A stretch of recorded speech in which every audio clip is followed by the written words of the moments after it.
Let's get into our review of Penn State practice, Fitz. You and I were there yesterday, and of course, we heard and saw a bunch of different things. So I want to get your perspective on what you saw from the defense and that side of the ball, which I still, at this point, I haven't seen a single second of defensive practice. So what's going on over there? Oh, just all the fun stuff. You're missing it all. We did get some one-on-ones at the end yesterday, which were pretty entertaining between the offensive and defensive line. For the most part, our viewing windows are short and they are consistent. It's the same basic drills.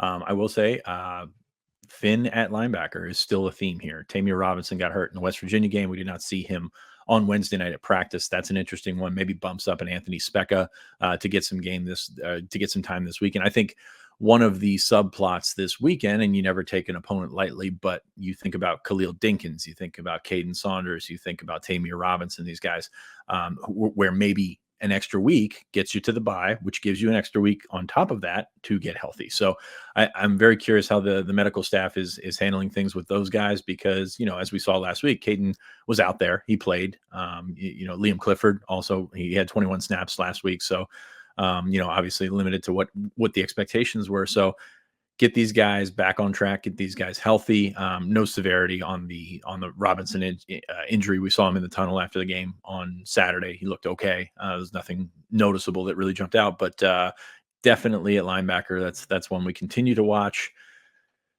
I hesitate to say it's going to be a make or break type thing, but because you're only playing two linebackers for the most part, but that gets pretty thin pretty quick. Kobe King and Tony Rojas are your frontline starters. Tyler Elsdon, DeLuca, Robinson was in there.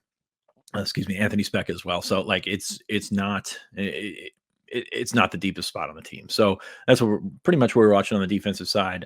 Some defensive line drills and things like that. Just kind of I don't want to say going through the motions, but going through the same motions that we see every week, which is intense. Don't get me wrong. But it's still a lot of that.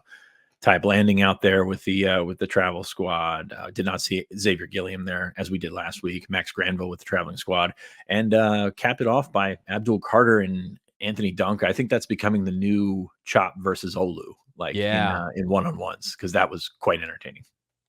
Yeah, and so you can go check out Fitz's notes, or Nate's, excuse me. I think Nate wrote the notes yesterday for the defense. You both were over there and contributed to the conversation. Wrote the notes, but he got the name on it. Actually, Greg got the name on it, and then we switched it. Just Greg's very greedy. So, but no, Nate was over there watching as well, and he kind of saw the same things. And yeah, it's just I think for the most part, from top to bottom, that defense, you feel pretty good. But you look a little bit closer on depth, it's certainly going to be worth watching.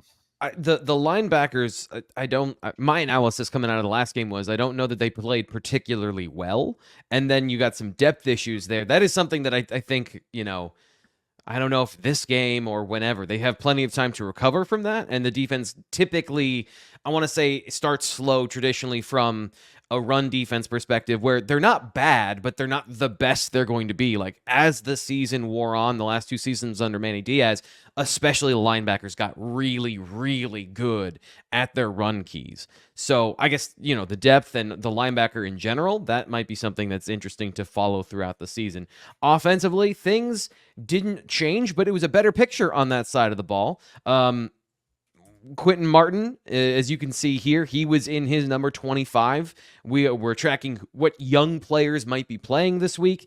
One of the things that I found the most interesting, though, was the tight end room. And of course, Khalil Dinkins has been missing for a couple of weeks, maybe a month at this point, with, quote, bumps and bruises. James Franklin talked about it afterwards of, yeah, he's back, but it doesn't mean that we have to play him. We might not need him. They still want to preserve that red shirt for Luke Reynolds. So that's a part of the conversation with whether or not he plays this week with the bye and then another non-conference opponent coming up the week after that. So there's some maybe easier decisions to make where you don't have to force anybody to come back early. The depth and the rotation at the tight end, I thought, was revealing. Also, the depth and rotation at receiver, I thought, was revealing, because both Caden Saunders and Liam Clifford were back last week. So all of these guys practicing does not indicate they're going to play in the game, because all these guys, including Jerry Cross, missed last week anyway.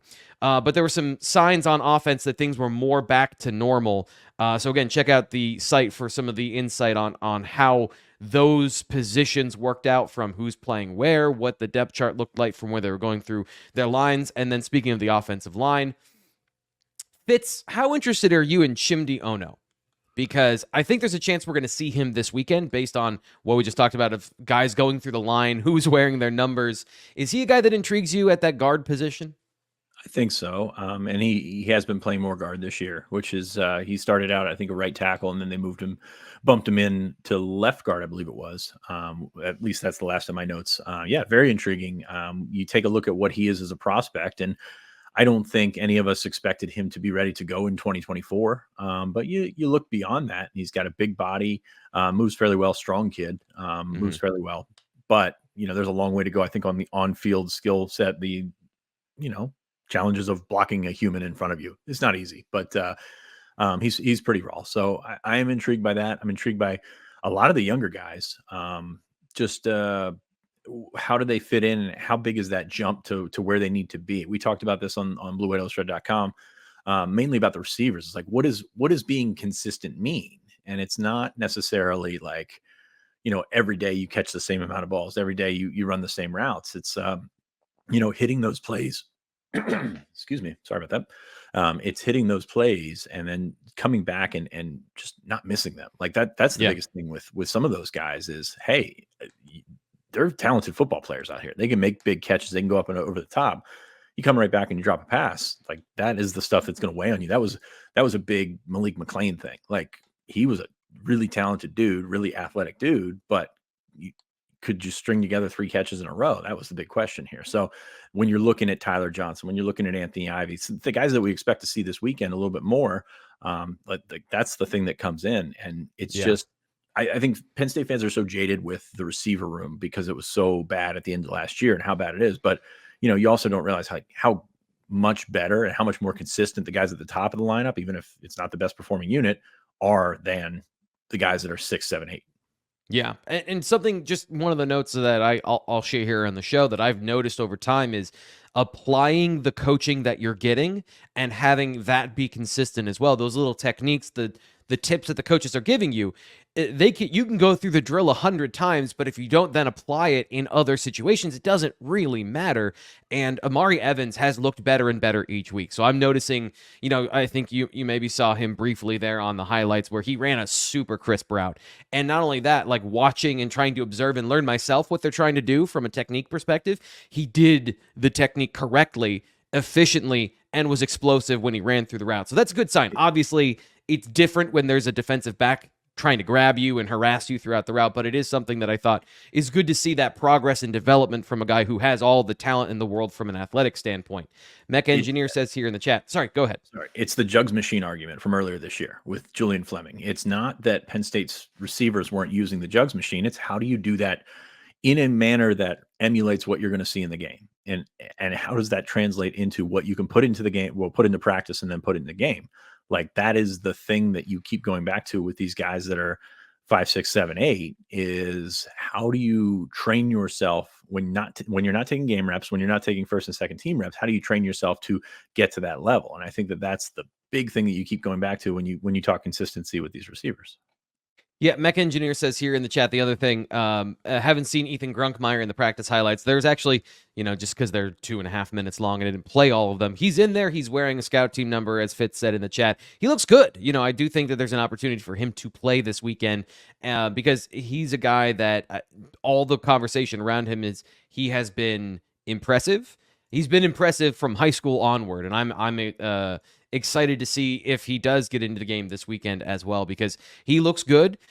We've talked about it previously. He's also in the highlights there. Jackson Smolik is back and throwing the football. Looks a little ginger, looks a little tender, but the fact that they've got 4 quarterbacks throwing the football in practice, I think, is a good sign.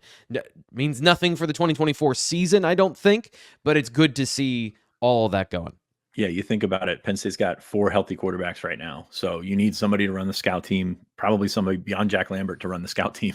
Grunkmeyer, I think, is pinballing back and forth. That's why you want to have, as many scholarship guys as possible. I know it's kind of impossible with the transfer portal and everything at that position, but you've got a junior, a redshirt sophomore, a redshirt freshman, and a true freshman. So lines up about as well as you can go. And then, of course, a redshirt freshman in Lambert on top of that.